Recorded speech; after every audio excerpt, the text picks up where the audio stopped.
What's up everybody, it's RobinGaming here with the third and final part of my E3 2013 breakdown video series. And this final part will be about Sony, arguably the biggest and most interesting conference out of them all, and I think many people have something to say about it right now. It has been very interesting for sure.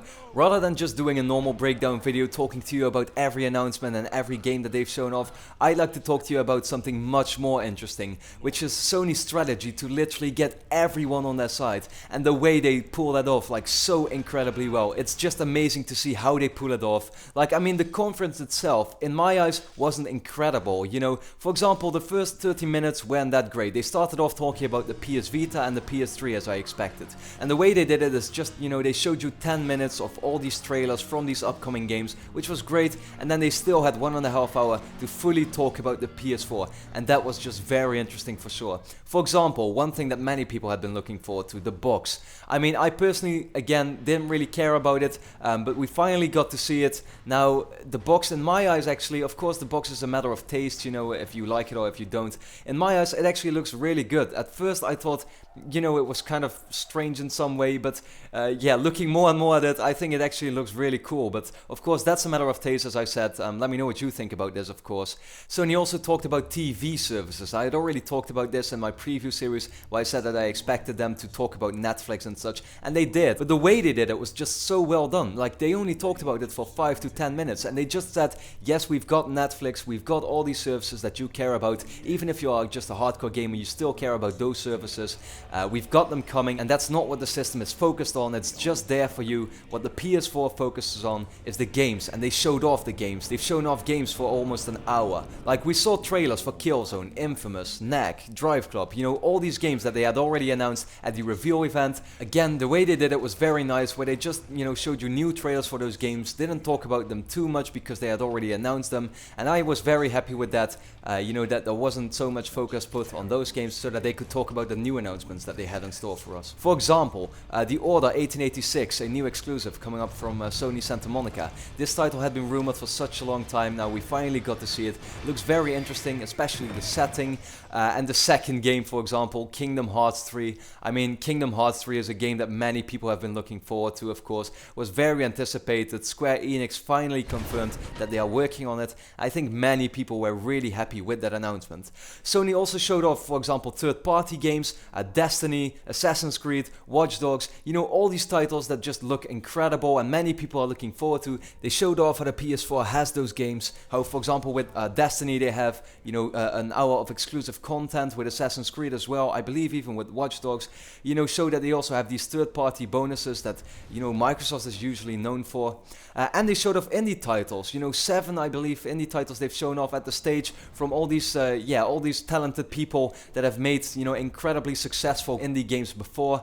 Many people were excited about those games, and I think that's just the thing that Sony really does well, is they target so many different audiences. They have something for everyone. They have third-party games, indie games, you know, familiar games that you care about, like their exclusives. It's just, you know, they do it so well, and they have something for literally everyone. But what I mainly wanted to talk about in this video is just the way Sony focuses so much on the pros of the systems rather than the cons. Like, when they started talking about used games and always online, it was just amazing to see that. It was such a direct attack on Microsoft, who has been so stupid for, you know, really coming out with all these negative things about the new Xbox, like, you know, that it won't be supporting used games, that you will have to, like, connect to the internet every 24 hours. This is how you share your games on PS4.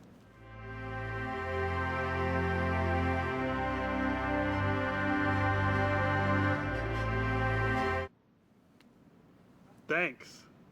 And Sony directly said that they are supporting used games, that you won't have to be online to play your single player games, that it won't periodically check, you know, for a connection. And that is just the thing Sony does so well. They really put the focus on the pros for the PS4, because what they at the same time did announce is that you will now have to pay for your online play on the PS4. I'd already talked about this actually like in 2012 when I did my PS4 preview video. I said that I didn't expect them, to have free online again on the PS4. And yeah, it does turn out that you will have to pay to play multiplayer games on your PS4. But the way they did it is just, they put it as one of the like 6 points they had on the screen, when they talked about PS Plus. And it wasn't just something that they put the focus on. And I think many people weren't even aware of what they had just announced. And after all this, people started really leaning towards the PS4, really understood how it has all these great games, how it offers something for everyone. And there was just one more thing for Sony to really, finish it off. Microsoft had just announced that the new Xbox One is going to retail for €500, $500. And what Sony announced at the press conference is that the PS4 will retail at $399.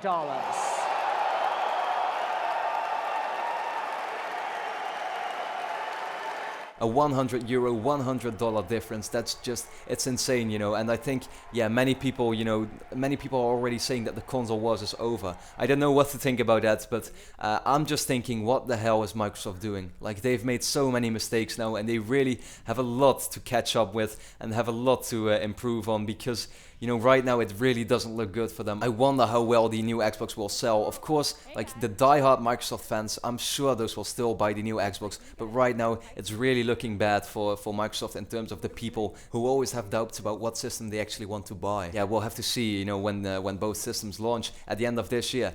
But yeah, all in all, I still think that the conference from Sony wasn't incredible, but the way they just put the focus on all these great things about the PS4 rather than talking about the cons of it, that's something they do so well, and they really get people behind them, to really support them. What I had hoped for though, and I already talked about this in the preview video, is that I had hoped that they would announce some real system sellers. Like, we didn't see God of War 4, we didn't see The Last Guardian, which I had really expected, and we didn't see Uncharted 4. These games that have such big mainstream successes as well for the PlayStation 3 right now. Yeah, I think it was a shame that we didn't see those titles. I really hope we will see them, later this year, or if not, at E3 next year. I really hoped we would at least see one of those games, but unfortunately that didn't happen. Microsoft did do it by, of course, showing the new Halo already for the new Xbox, just to really tell the consumers, like, of course a new Halo is coming, a new game that you really care about for the Xbox brand is coming. And Sony didn't do this in my eyes. They focused more on the third-party games, focused more on the new announcements from new IPs, and at the same time the games they already had announced, like Killzone and Infamous, which are great exclusives, but aren't really the real mainstream successes. But anyway, I think looking back at the conference, you can say it's been a really good one. They really pulled off a great job there, got many people behind them, and of course I'm really interested in your thoughts, so let me know what you thought about the conference. Are you going to buy a PS4 day one already? Are you already sure about that? Please let me know that. What you think about the PS4 conference compared to the Xbox conference. Just let me know that, and then I thank you a lot for watching, and I hope to see you again next time.